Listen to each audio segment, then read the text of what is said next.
The year 1914 witnessed the world plunge into the abyss of the First World War. Nations across Europe were drawn into a conflict that would reshape the global order. The war, sparked by the assassination of Archduke Franz Ferdinand, quickly escalated as alliances were called upon and battle lines were drawn.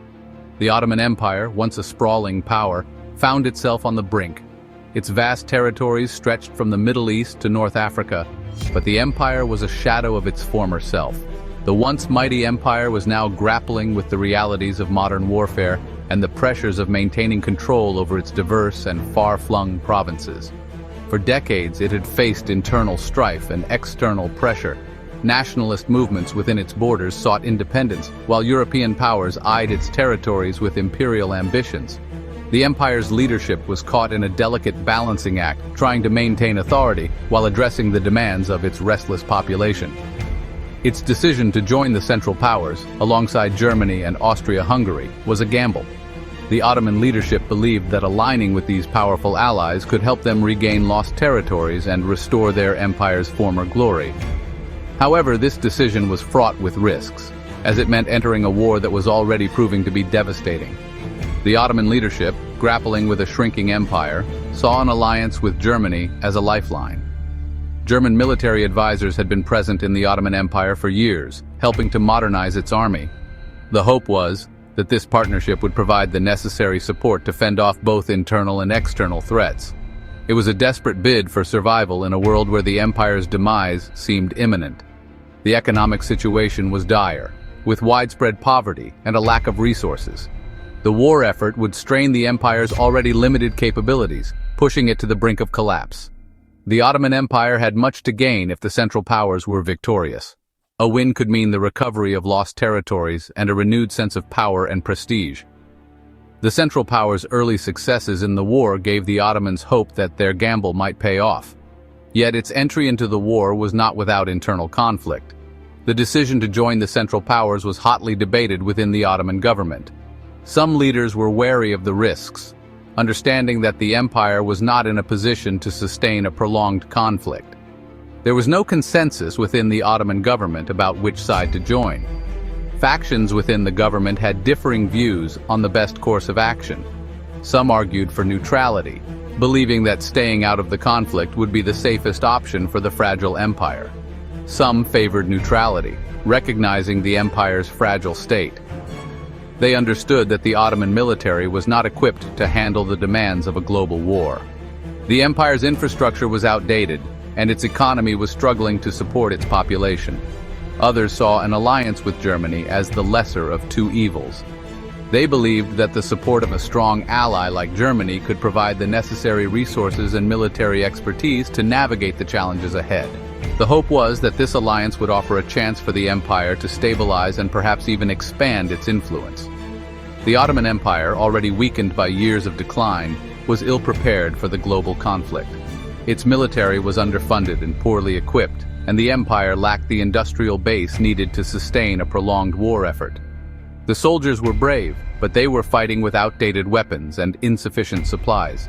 The decision to join the war had immediate repercussions. The empire was quickly drawn into battles on multiple fronts, stretching its resources thin. The mobilization of troops and the demands of the war effort placed an enormous strain on the Ottoman economy and society. It brought the Ottoman Empire into direct conflict with Russia, its long-standing rival. The two empires had a history of enmity, and the war reignited old hostilities. The battles on the Eastern Front were brutal, with both sides suffering heavy casualties. The Ottoman Navy, under the command of German officers, bombarded Russian ports on the Black Sea. This aggressive move was intended to disrupt Russian supply lines and assert Ottoman naval power. However, it also provoked a strong response from Russia and its allies. This act formally brought the empire into the war on October 29, 1914. The declaration of war marked a turning point for the Ottoman Empire, committing it fully to the conflict. The decision was met with mixed reactions both within the empire and among its allies. The Ottoman entry transformed the conflict, opening up new fronts in the Caucasus and the Middle East. These regions became critical battlegrounds, with the Ottoman forces engaging in fierce battles against Russian and British troops. The war in these areas would have significant implications for the future of the Middle East. The decision to enter the war would have far-reaching consequences for the Ottoman Empire and the wider Middle East. The conflict exacerbated existing tensions and created new ones, leading to widespread devastation and suffering. The war would leave a lasting legacy on the region, shaping its political and social landscape for decades to come. It would seal the fate of the empire, shattering its already fragile unity. The strains of the war effort exposed the deep divisions within the Ottoman society and government. The empire's inability to effectively manage the war and its consequences led to a loss of confidence in the leadership. The war would become a catalyst for revolution, ushering in an era of unprecedented change and upheaval. The discontent that had been simmering for years boiled over, leading to uprisings and demands for reform. The old order was challenged and new political movements emerged, seeking to reshape the future of the region. In the crucible of war, the old order would crumble, giving way to a new and uncertain future. The collapse of the Ottoman Empire paved the way for the emergence of new nations and the redrawing of borders.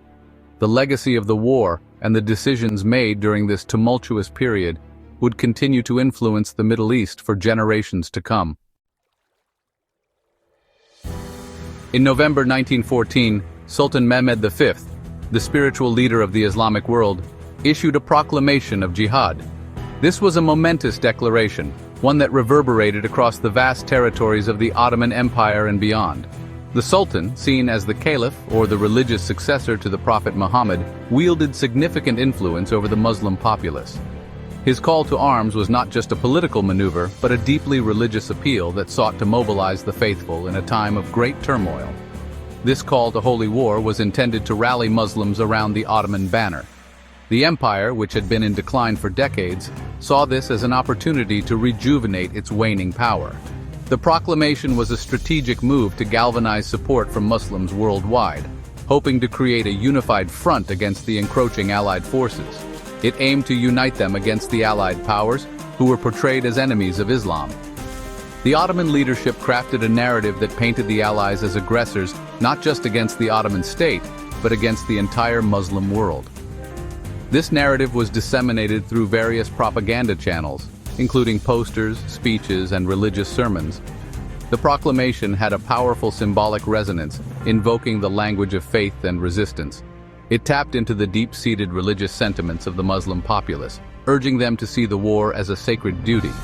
The language used was carefully chosen to evoke a sense of urgency and divine obligation.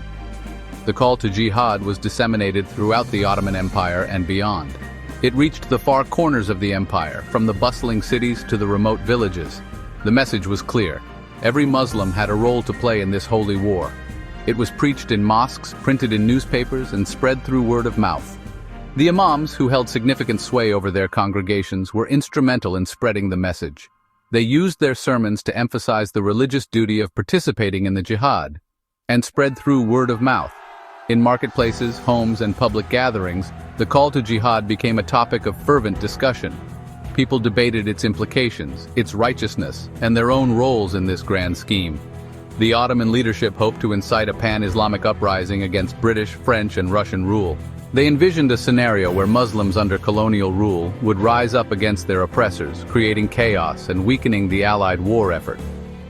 They sought to undermine Allied control in regions with significant Muslim populations, such as India, North Africa, and Central Asia. These regions were seen as potential hotbeds of resistance, where the call to jihad could ignite widespread rebellion. However, the proclamation of jihad proved to be a double-edged sword. While it had the potential to unite Muslims against a common enemy, it also had unintended consequences that the Ottoman leadership had not fully anticipated. While it did inspire some Muslims to join the Ottoman cause, it also backfired in significant ways.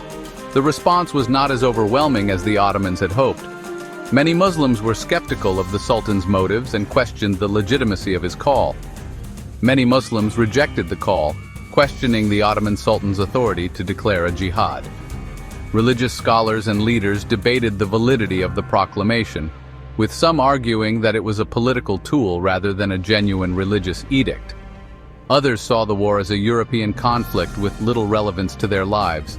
For many, the battles being fought in distant lands seemed remote and disconnected from their daily struggles and aspirations.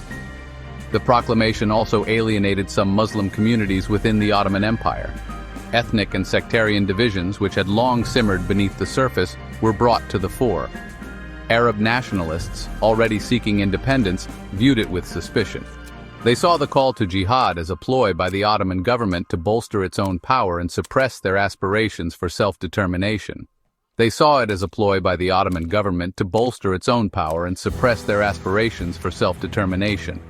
This suspicion only fueled their desire for independence, leading to further fragmentation within the empire. The call to jihad, intended to unify, inadvertently exposed and exacerbated existing divisions within the Muslim world. Instead of creating a cohesive front, it highlighted the fractures and differing loyalties among Muslims, ultimately weakening the very cause it sought to strengthen. The Ottoman proclamation of jihad elicited a mixed response from Muslim communities worldwide. This call to arms, issued during the tumultuous period of World War I, was intended to rally Muslims under the Ottoman banner against the Allied forces. However, the reaction was far from uniform. While some answered the call, many others remained indifferent or actively opposed it. The reasons for this varied widely, reflecting the diverse political, social, and cultural landscapes of the Muslim world at the time. In some regions, the call to jihad was seen as a legitimate religious duty, while in others, it was viewed with suspicion or outright hostility.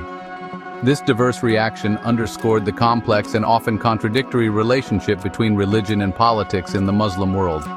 The Ottoman Empire, despite its claim to be the protector of Islam, was not universally accepted as such.